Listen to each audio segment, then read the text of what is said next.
learn how to tap into your heart and trust it. And then you've got your compass. With a compass, it's designed for you. So then your decisions and the choices you're making are in line with you. And we often have those questions, don't we, as we navigate as humans? What am I supposed to do? What's the most beneficial? What's the wisest choice? How do I do this? I mean, we're always, we've got questions as we navigate and grow. And the horses, the nugget, the gold is tap into your heart. And that's your compass. You are now listening to the podcast where authors inspire listeners to become authors, the Going North Podcast. I'm your host, certified self-leadership trainer, best-selling author, and book enthusiast, DomBrightmon. And you're going to be listening to a different author that will inspire you to join the business of immortality, known as authorship. Now let the fun begin.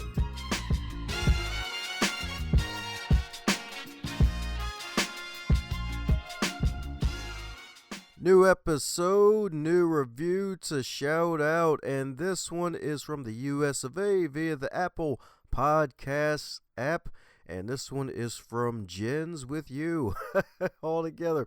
You'll love to see it. And they left a 5-star review titled, "A Total Win." Dom is so fun with guests and hits the heart of the subject. Such an easy, great listen. Thanks a bunch, Jen, for leaving that great review about what you like about the show. And if you too have something you like about the podcast, let us know via the Apple Podcasts app or on the website goingnorthpodcast.com, and we'll highlight it during a future episode of the show so other folks can find out that, hey, this show is still around for a reason and they like it for a reason, and guests keep on coming back for multiple reasons. And speaking of reasons, I'm out of them for now, so let's get on with today's episode.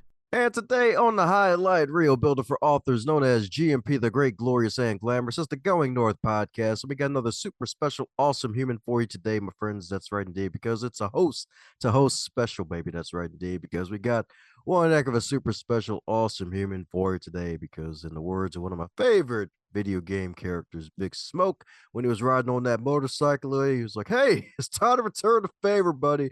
And today's favor is going to be returned because you're going to be in for a treat that's good enough to eat 5 times over, my friends.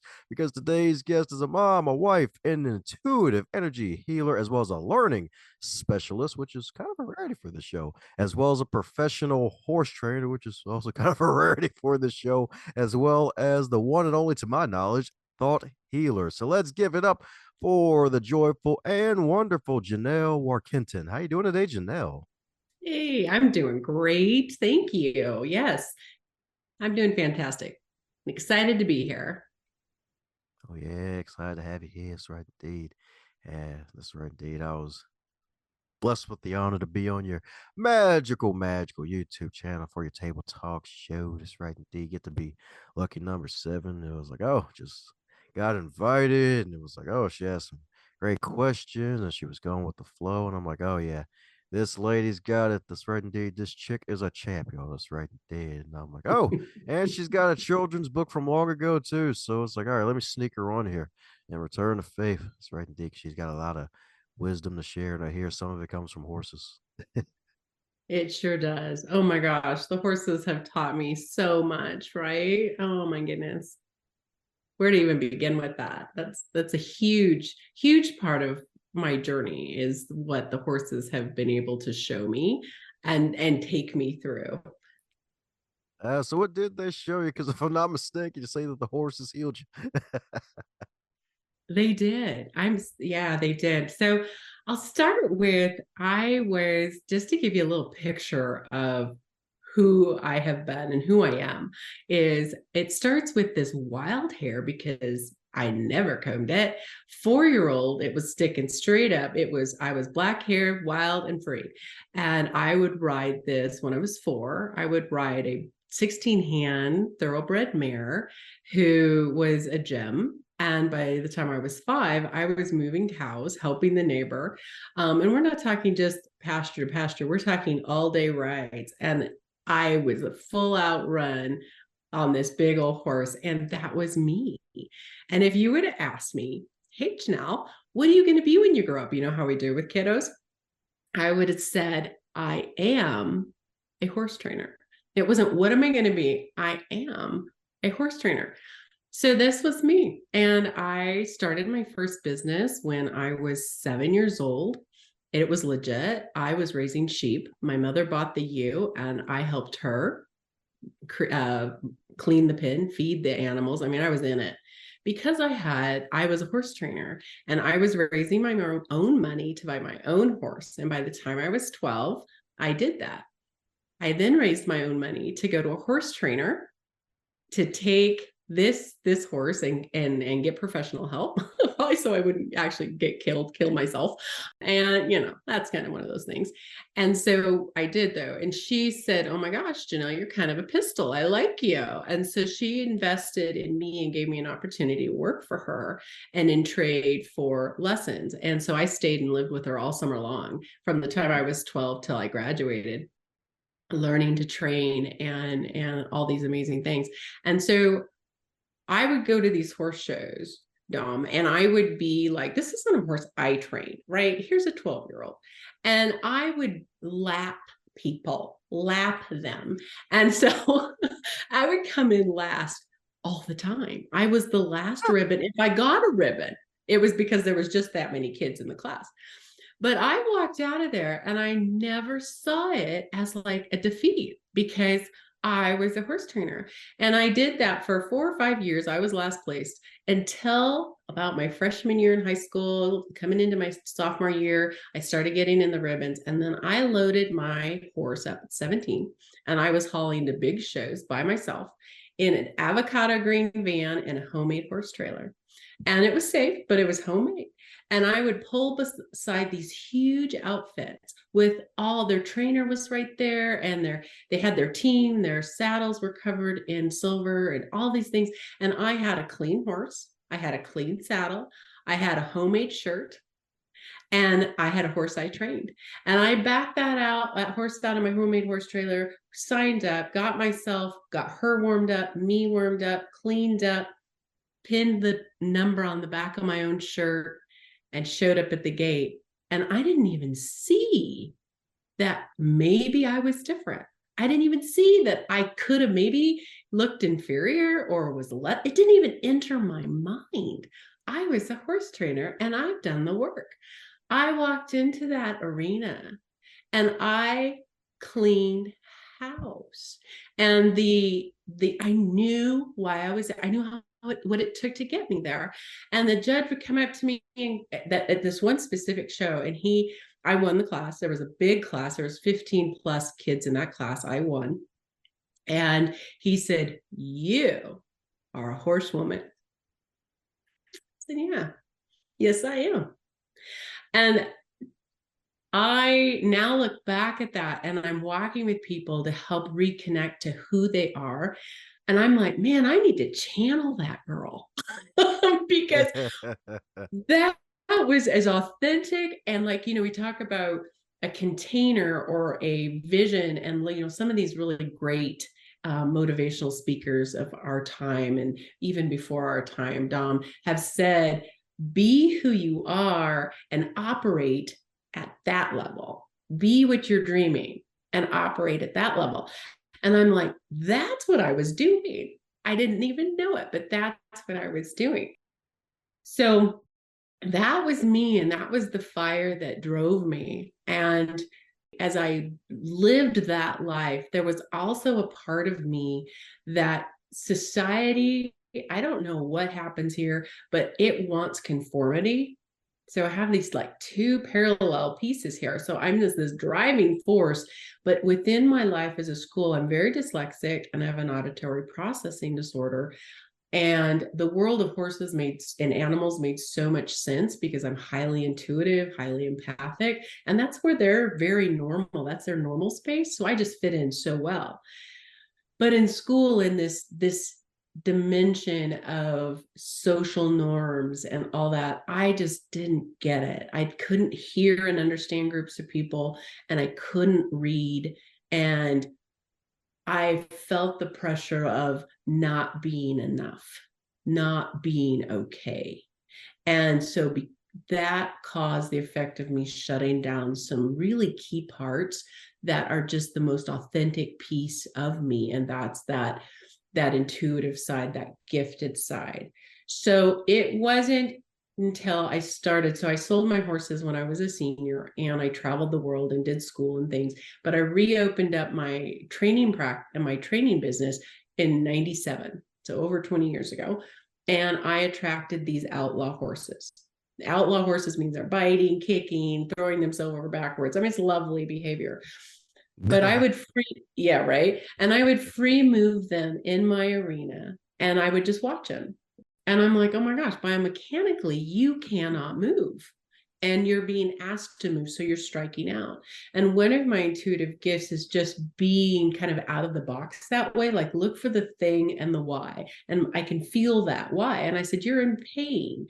So I networked with a team of a vet and a chiropractor and a gal that did body work. And I teamed with them, and they helped me get these horses out of pain. What the horses did for me, though, was we would take them into town, we'd do the body work on them, I'd bring them home, and then I would do the follow-up work on them as part of their training. And they started showing me what I could see and what I could do. They started opening back up a part of me that I had shut down because I didn't understand it. It was my enemy as a child. It was the thing that was causing me so much pain and anxiety, but it was actually such a key part of who I am as a person. And those horses gave me the gift of reopening that up and showing me how it worked. So that was 20 plus years ago. So I've spent the rest that time studying this. What are intuitive gifts? How is that a part of us in the most authentic way? And then helping people connect to that, and really seeing the magic of that moment when we get that connection.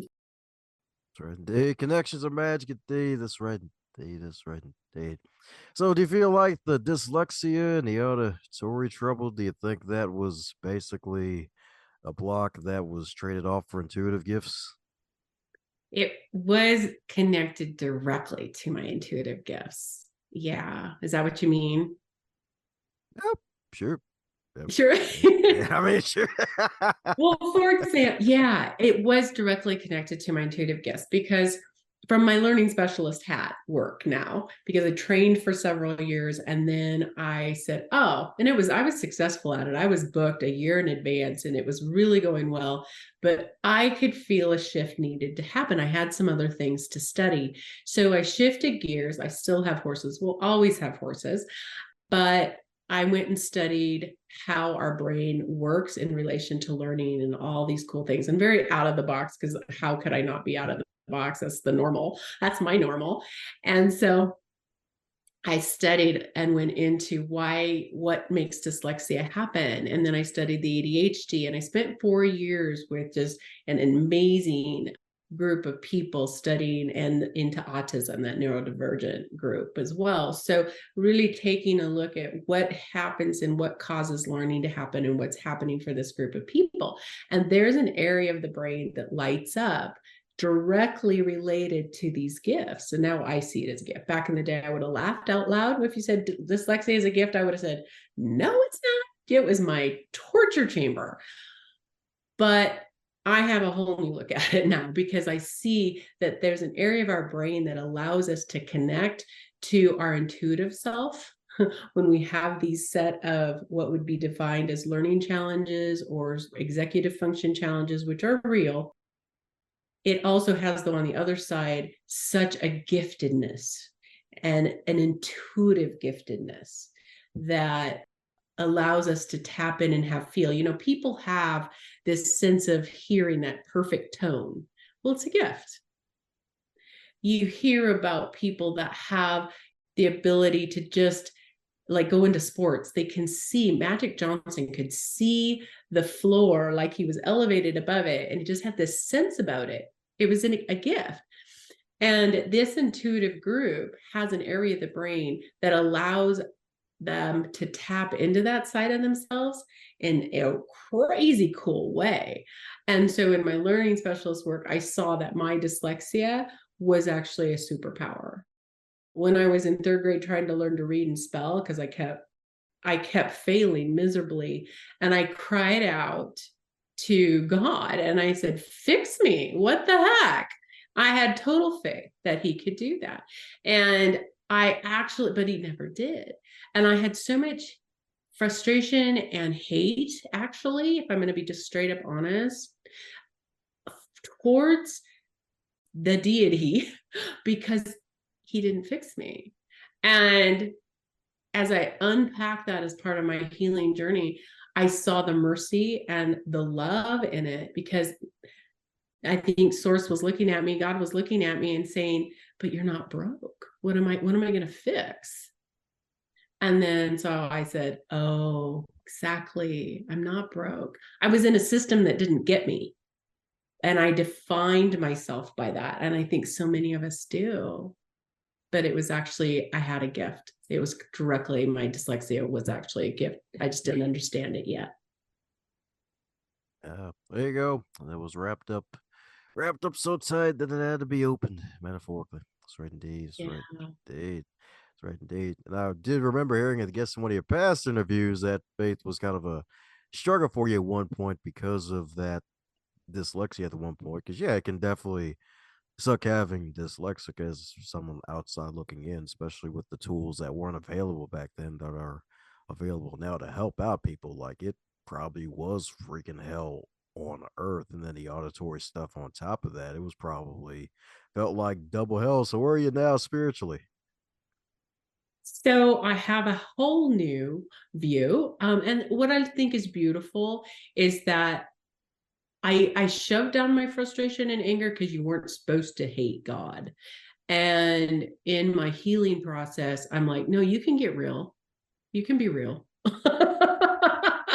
And I have never, I've always known that God exists. From a young age, I could feel it. I think in that intuitive space, I could just know. And I never fit into religion. I never fit into anything that was just for me another box, because my faith and connection was just like, yeah, it's like right here. You're standing right here. I can feel you. I can see. You don't see like see, but feel see. I can see you. And the amount of healing and movement, if you will, within myself that I can experience with God, I'm like, no, I have the strongest faith, even though I went through that time of, dang it, and then my journey with different religious boxes, because what I do is very unique. But I tap into I call God, some people call source, some people call that ultimate love. I'm not here to judge that. It's not my job, but I am working with that love and purest love source, and I call it God. And I have no watered down version of that. It's just that's my truth. And so where's my faith now? I have absolute faith. I have absolute trust that that's my guidance, and that's my source of wisdom, and that's my source of, when I say I channel, I'm channeling, and my intention is to channel that love energy and that love wisdom. So yeah, I think my faith now is stronger than ever. I don't fit in boxes, Dom, at all.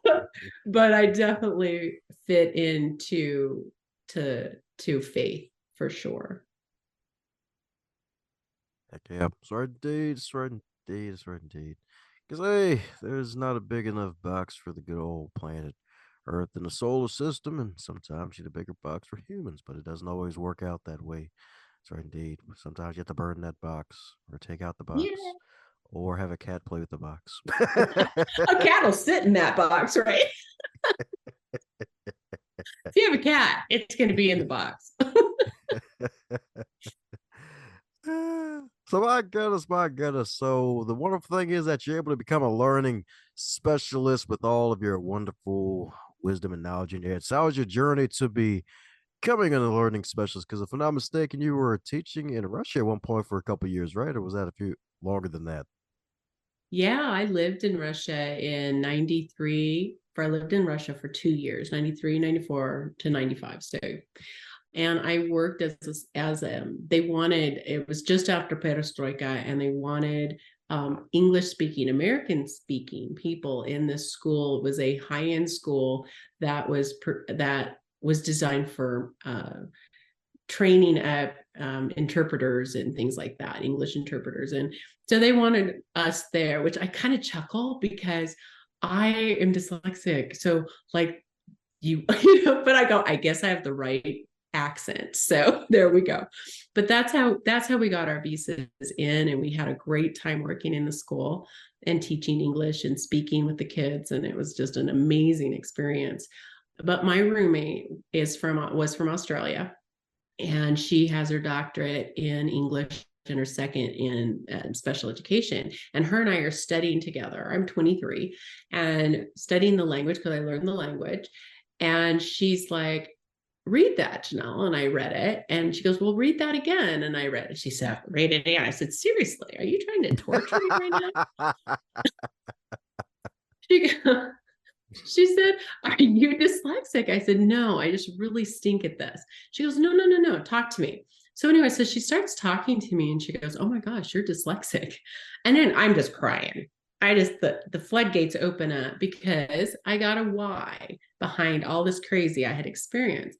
And that opened up the journey. And then when I was 27, I had one of my clients, 28, whatever, somewhere in there, give me a book that said The Gift of Dyslexia. And I laugh out loud. But that book, for the first time, explained to me what was going on. You're not broke. You just see the world through this lens. And if you learn through that lens, you're going to nail it, girl.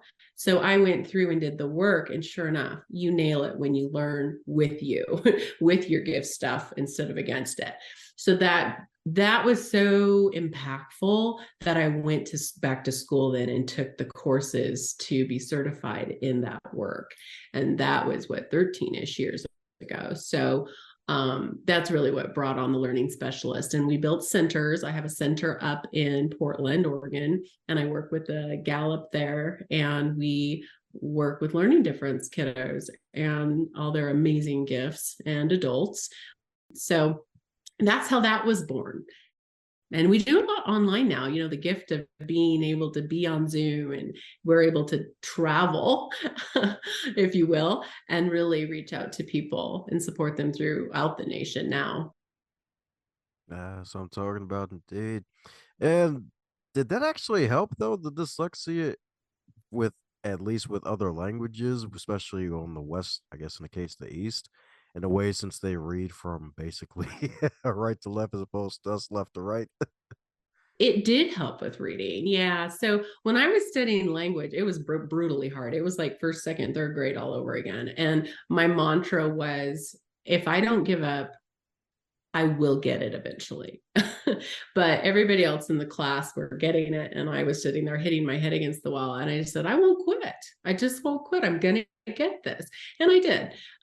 If I could rewind time and take what I know about learning now for myself and the dyslexics out there, what I know now, and we took it back, I would have rocked a foreign language. I would have known how to work with me.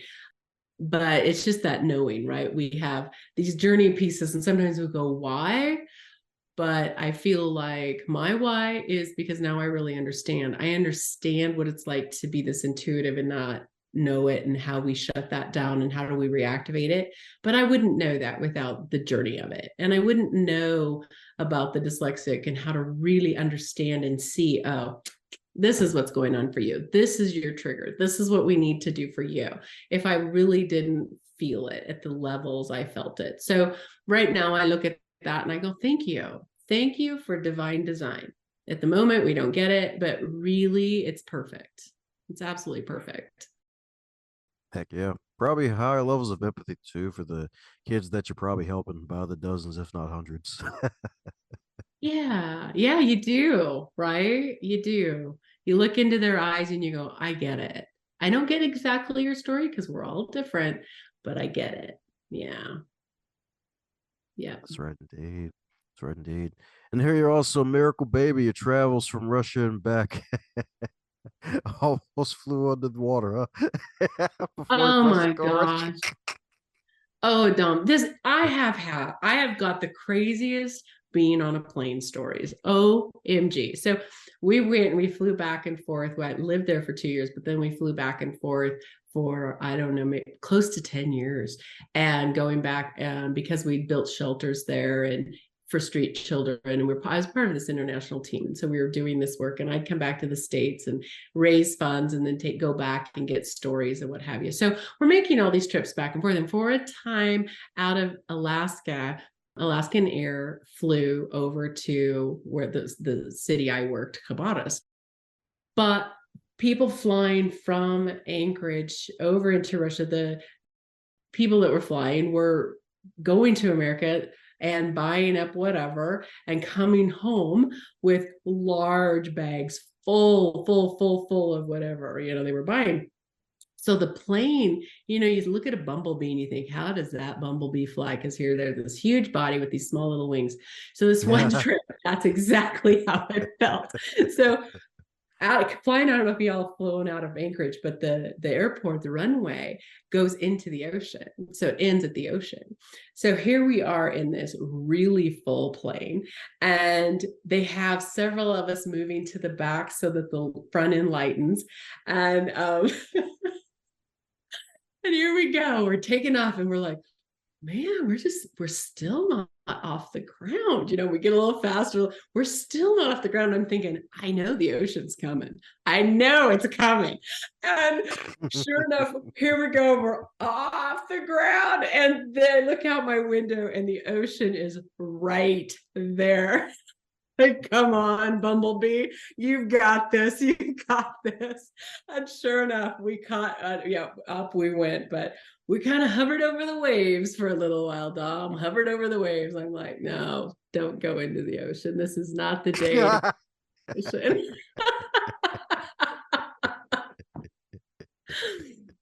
It was wild. There we go. That's right, indeed. That's right, indeed. Still here for a reason. That's right, indeed. Still here for a reason. Didn't have to drown or swim or have a bad experience. It was like, all right, I'm traumatized, never flying again. I quit. Yeah, right. Yeah, I never learned. I was back on a flight again. So yeah, it's good. It's good memories is what it is. Good memories. Heck yeah, indeed. Heck yeah, indeed. So my goodness, my goodness. So you got a bunch of wonderful things going on in your wonderful mind, and you got these wonderful intuitive gifts. So what led you to become a thought healer? We got thought leaders and folks thought leading, but it's like, oh, thought healer, that's something totally different. So what inspired the title and what does that involve?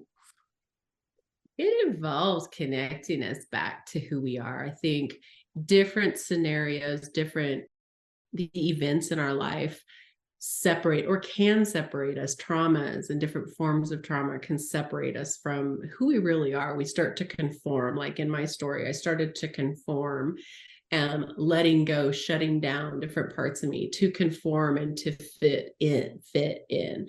And there's social pressures to do that, different, wherever we're born, there's those norms, whatever's norm is, whatever normal is.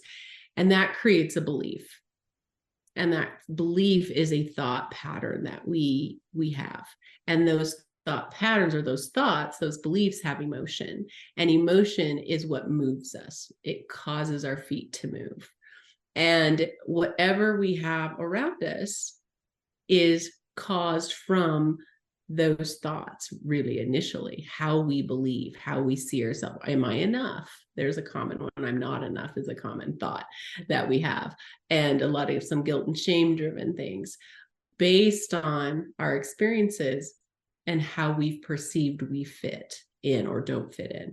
So a thought healer goes to take a look at that because so many of us are ready for that shift. We're ready to connect to that most authentic part of us. We're ready to see ourselves at that next level. But to be at that next level, whatever that is for people, we need to take a look at, well, what you have right now that you're ready to shift from is caused from your thoughts, your current belief system.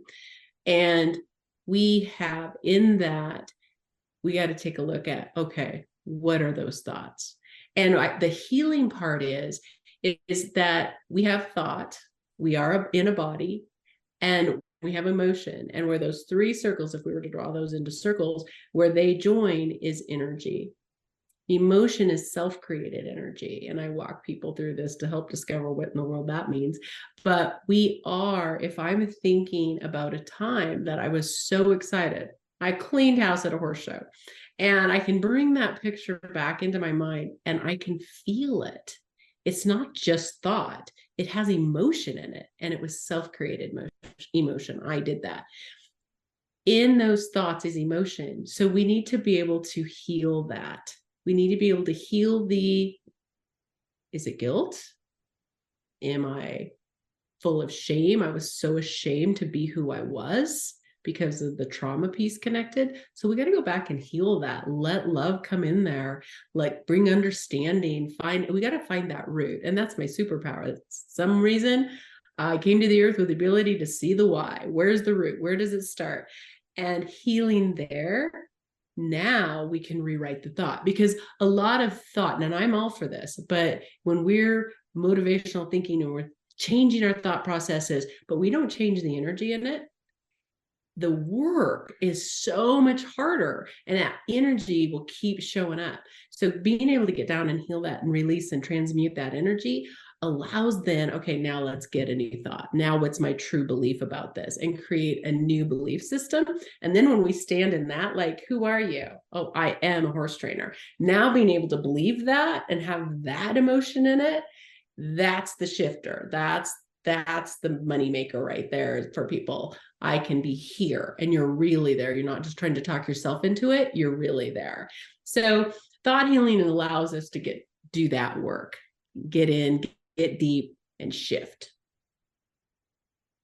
There you go.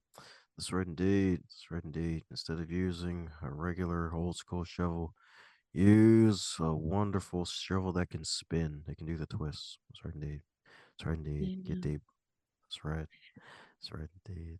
And I don't kind of think, I know this, that also in that moment where where we're healing that belief, one thing I'm observing, I've seen it in myself over the years, and I see it in working with people, is that intuitive side re-engages when those beliefs, because that's all there because of something that, and then they change something about themselves. So when that's allowed to come back in, all of a sudden you've got your athletic gift, you got your architect gift, you got your speaking gift, you have all these gifts, but now you have the intuitive side that supports that.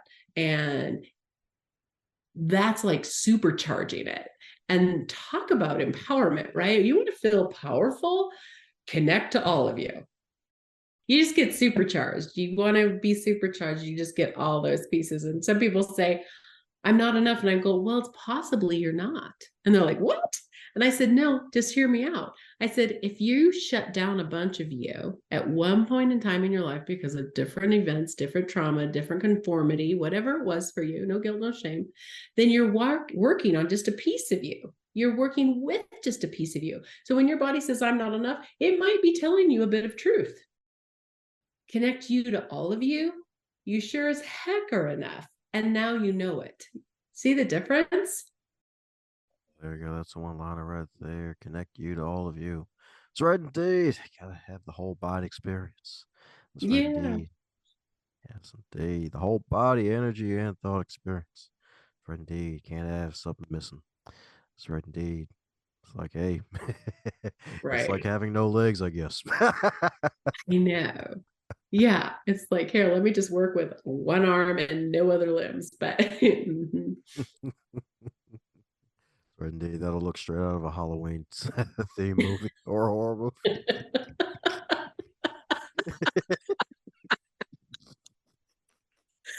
right, yeah, yeah.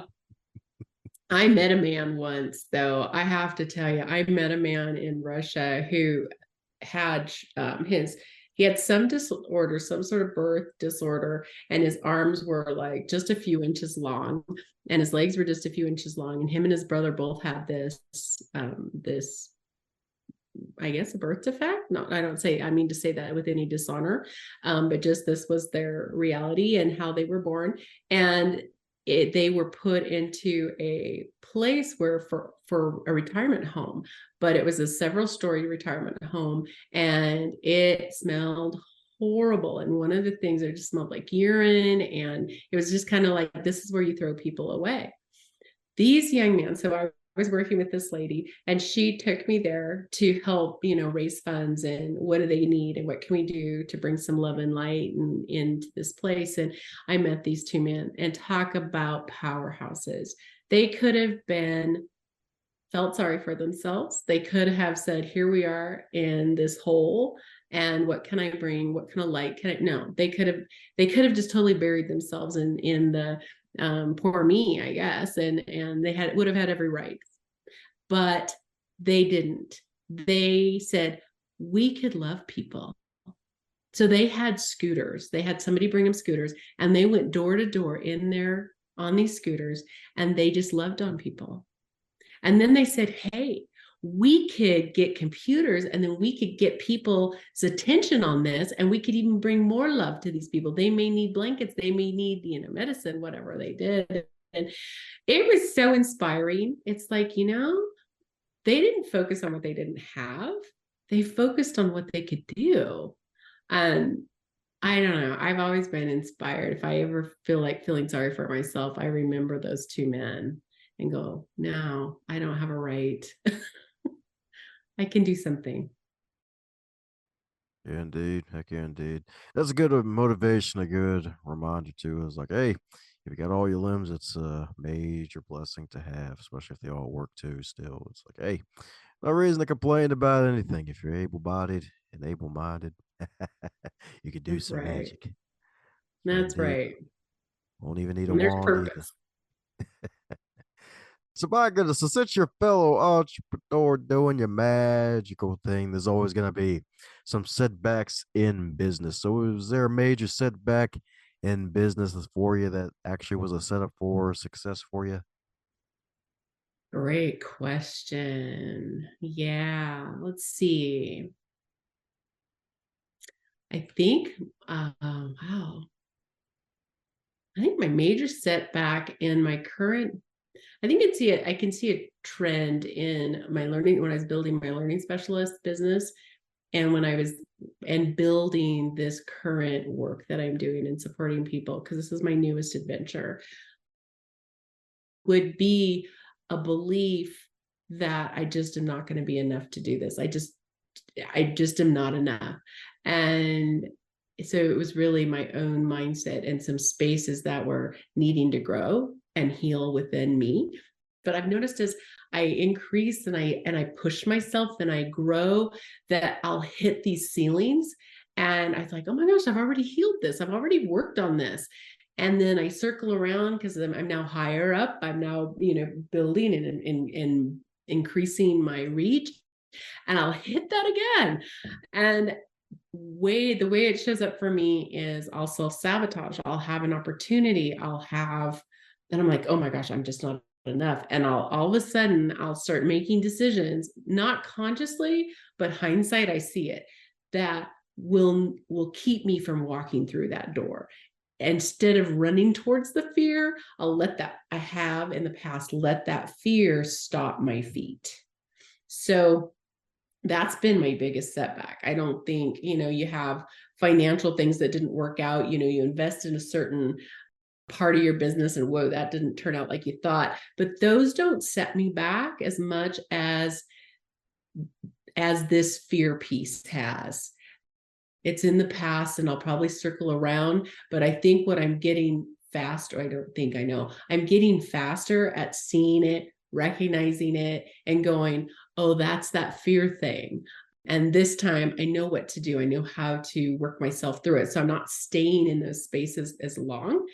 And I'm getting bolder about running into the fear, because right behind the door of fear is exactly what I'm looking for most of the time. So I'm I know, but it sounds kind of crazy, but it's like that's now my guiding. I kind of find that as guidance now. So before it stopped my feet and I froze and I would miss opportunity. Now I'm like, okay, you're afraid, go, run, run to it. Yeah. Certain days, certain day. Because, yeah, yep, yep, indeed. Because fear can be a compass. It's like, all right, cool. It's probably where you need to go. Certain indeed. Embrace your fears. Become stronger. Conquer it at one level. Then you can conquer it again. And if you don't conquer it, it shows up in a different form. Sometimes the same form. That's so true, right? Yeah. Indeed. It's like I was spaghetti monster yesterday. Now I'm the fettuccine monster, but more spaghetti sauce too. It's like, hey, what's the difference? Nothing at all. I'm still noodles. Yeah. I know. If you don't want to see it again, learn the lesson quickly. Yeah, definitely indeed. And the beautiful thing is, you actually help folks to get through those because you do energy clearings, if I'm not mistaken, right? I do. Yeah. I do energy clearings, and then debriefing so that we can know, well, why was that there? And where you want to take, where do you want to go now? What do you want to replace that with? Because whatever you take out, you want to replace it with something that intentional. Don't leave a hole. Put something intentional there. Yeah. And connect them to their gifts, connect them to who you are. That's that part again. It always comes back to that. I don't know if that's just because that's what I'm supposed to be doing, but every time I look into a person and their journey, it's like, yeah, let's help you shift that. Let's help you let that go. But then it just connects them right to them, because now they fill up with them. That was in the way of really seeing or feeling a part of them. So when it's gone, ooh, oh my gosh, this is this, and this new thing starts showing up. This new gift, ability, or sight, or understanding, or feeling like I just want to connect down into my heart. Okay, let's figure out why you're not. And when we get that healed, there's my heart. That's where I'm at. Okay, clarity, got it. And it's beautiful. And we bring in the horses. We can bring in, we should do this. Bring the horses in. You got to experience this, and even virtually, and let the horses are so connected to who humans are, or to humans are. A comparison would be, we see our emotions in primary colors. There's this many emotions, and that's how we can think and operate. Where horses have the whole palette of emotion that they get. So they understand us better than we understand ourselves, and bring them into the space, and it starts opening us up, and we're like, oh, we get to these ahas that it's hard to explain till you experience it, but the ahas are profound. Heck It's yeah, fun. indeed. That's what I'm talking about. Indeed, that's right, indeed. Because, yeah, it definitely reminds me of one of our past guests, definitely, I believe. Helen Brennan out in the UK, funny enough. It's like, hey, she's all about the magical horse wisdom, indeed. It's like they give her knowledge and wisdom, and it's like, hey, animals know stuff. They've been on a planet for a long time, or many generations. Okay, they're close to nature. They got some wisdom for us indeed. So, actually, speaking of that, so what would you consider one of your biggest wisdom nuggets game from one of your horses? Yeah, the horse knows how to connect to their heart. The horse knows how to follow guidance. They know how to see and feel guidance. So the nuggets from the horses is tap into your heart, learn how to tap into your heart and trust it. And then you've got your compass. With a compass, it's designed for you. So then your decisions and the choices you're making are in line with you. And we often have those questions, don't we, as we navigate as humans? What am I supposed to do? What's the most beneficial? What's the wisest choice? How do I do this? I mean, we've got questions as we navigate and grow. And the horse is the nugget, the gold is tap into your heart. And that's your compass. And when it aligns with that, you're right. You can go for it. You can be bold. You're good to go. Mm-hmm.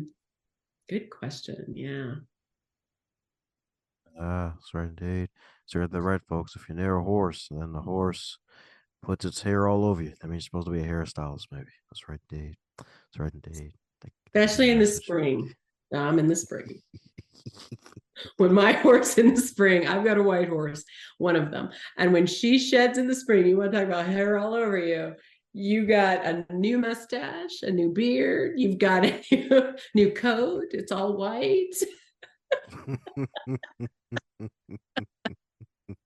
There's all sorts of new wisdom all over you. So hair equals wisdom. I guess in this case, gray hair, but I guess in Janelle's case, she's cosplaying as Santa Claus in April. Exactly what you are. Yeah, it's crazy. Yeah. Oh man. So my goodness. So when you're on interviews like this, is there a question that you wish folks would ask you more often? Hmm. That's a good question. Have any questions people ask more often? I don't think I have one off the top of my head, Dom. Is there one that you would suggest?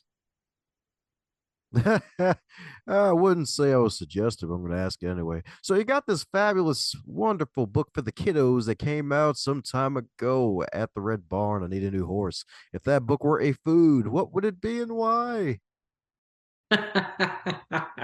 That was a food. It would be, that was my first book. So that's like you got to just do the first one and get it over with, right? Moving on. It was fun. It was fun. It would be a chili dog. It would be a chili dog.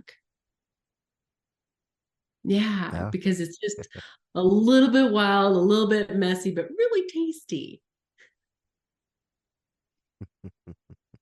There you go. That's right, indeed. That's right, indeed. Funny enough, I think you're the first one to say chili dog, so that's good. There we go. That's right, indeed. And that's nope. Don't think I remember hearing that one. Okay, there you go. So she's on the roll, y'all.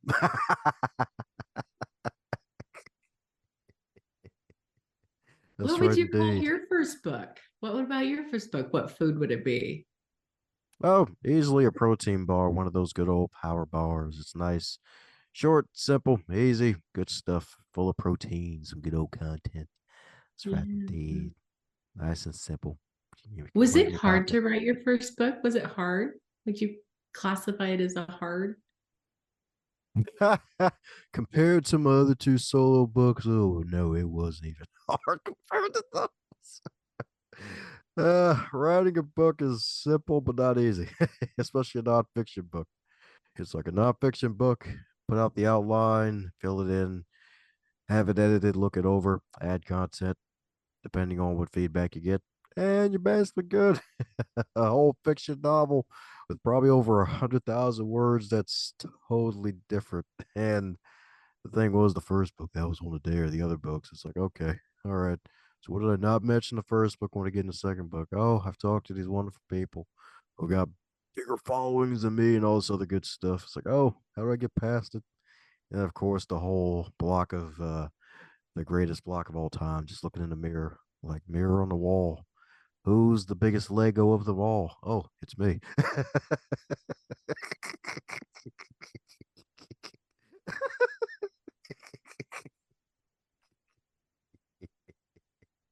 I love it. Mhm. That's right, folks. Don't try to come at me barefoot. It's gonna be game over. That's right. That's right. You know, Legos. Watch out. Watch out. Yeah, well, I'm gonna write. I've got a book in the outline. We're starting to write. So book number 3. I've got one in a box that needs published, another children's book, and it's all about when I was training and helping kids learn a lesson about the saddle and about their horse and caring for a horse, but real cute. I it's illustrated by just a lovely lady that was super talented. I illustrated the first one and I decided, okay, I've got some skills, but not enough. we're gonna bring some professionals in. So we networked with a gal that was just she just did a fantastic job. Just the story and the charm of kiddos and horses and kiddos and animals. It's just all the charm of that. Next one is going to be about really more my story and how those pieces have really formed who I am today and what I do, because that's really I really feel like what we do in life is training us for the next thing we're doing. Put it all together and this is what I'm doing.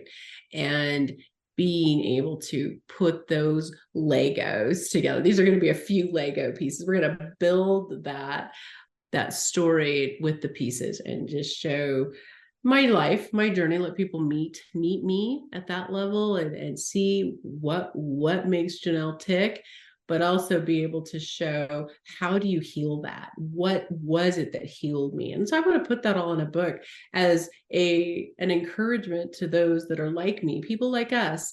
How, what can I do to find myself? What can I do to heal? What are the steps that Janell took?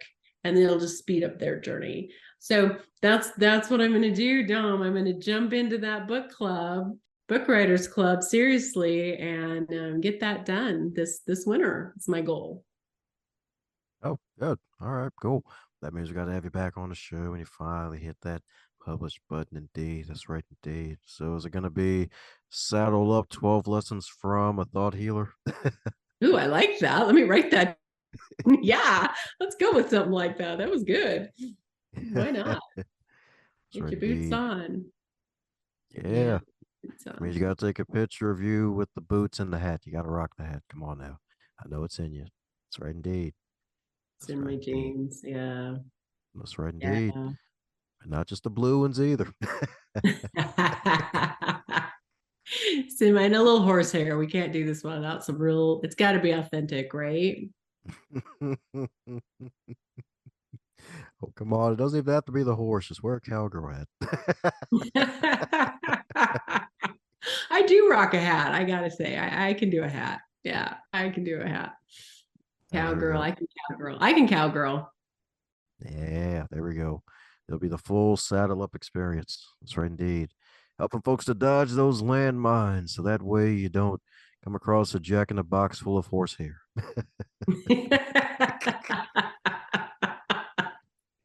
Don't watch it. Don't kiss a horse that's shedding with chapstick on. Words of wisdom like that.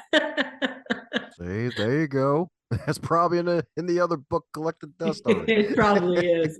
Yeah. Called At the Red Barn. Yeah, that's probably in that one for sure. Yeah. There Stand you up go. when brushing a horse that's shedding. Yeah, things like that. Mm-hmm. There you go. That's right. That could be in the stand up for yourself chapter. That's right. That's right. Don't get horsehair on your success. That's actually a good cartoon, though, isn't it? Right there. That's right, indeed. Everybody has a plan until they get horsehair in their derriere. Let me stop.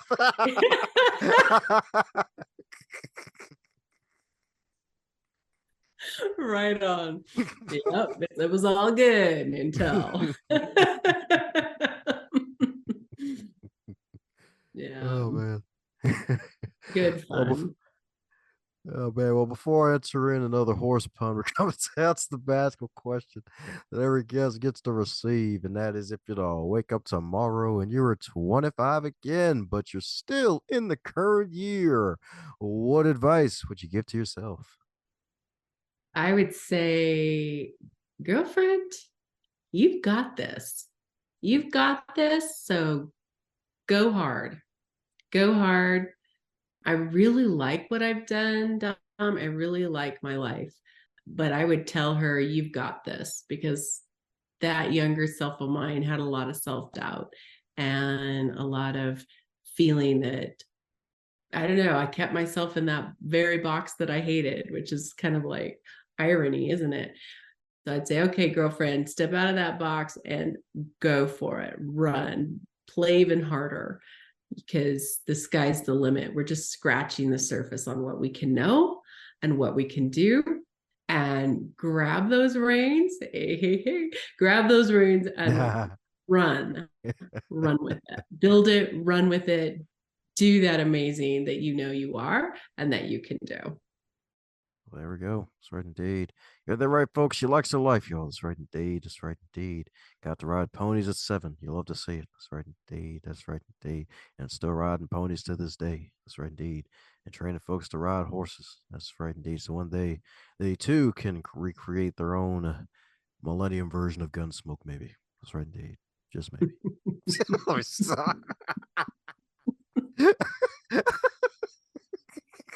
Yep, riding off to the sunset, partner. Riding off to the sunset. Yeah. Yeah, just making lots of magic happen though, huh? Life is awesome. I mean, life is amazing. There's just so much potential and what we can do and create. And we got a purpose. Everybody, you got a purpose. I got a purpose. Everybody's got a purpose. And we can rock it. We can do amazing. We're designed for amazing things and fun things. Life is so full and rich. It's just awesome. And that's what you're doing. That's why I love being here with you. You pour into people. You bring them, great resources and encouragement, and you're investing in them and their well-being. You're a rock star, Dom. You're a rock star. Well, I appreciate those kind words indeed, because you're pouring into people yourself. That's right indeed. That's right indeed. And the good news is, folks only caught 15% of what Janell has to offer. So for those who need to dive in to the other 85% and keep in contact with you and keep up with your journey, what's the best way for folks to do so, Janell? I've got a website that we'll connect you with. Make sure we'll get that link to you, and also a gift for you. So if you've been wondering, what is energy? What is energy healing? I break it down and I want to give that to you so you can check it out, and we're sharing that link with you as well. Oh, we heard that right, folks. Santa ain't fat with white hair anymore. Santa is shorter, cuter with brown hair. You love to see it. That's right indeed. And she's got glasses. That's right indeed. She's got gifts, y'all. That's right indeed.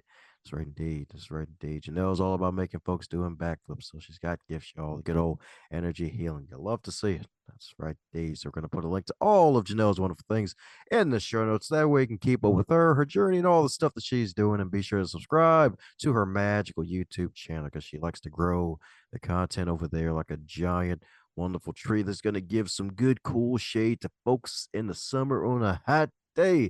So any parting words before we close up shop, Janell?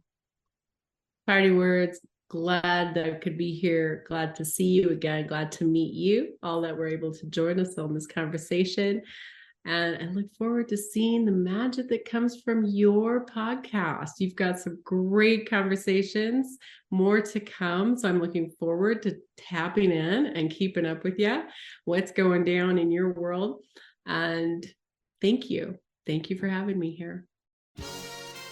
If you're hearing this part of the episode, that means you're one cool individual. Thanks a bunch for tuning in, and if you enjoyed what you heard, be sure to share it with at least one other person in your network. Bonus points for 3.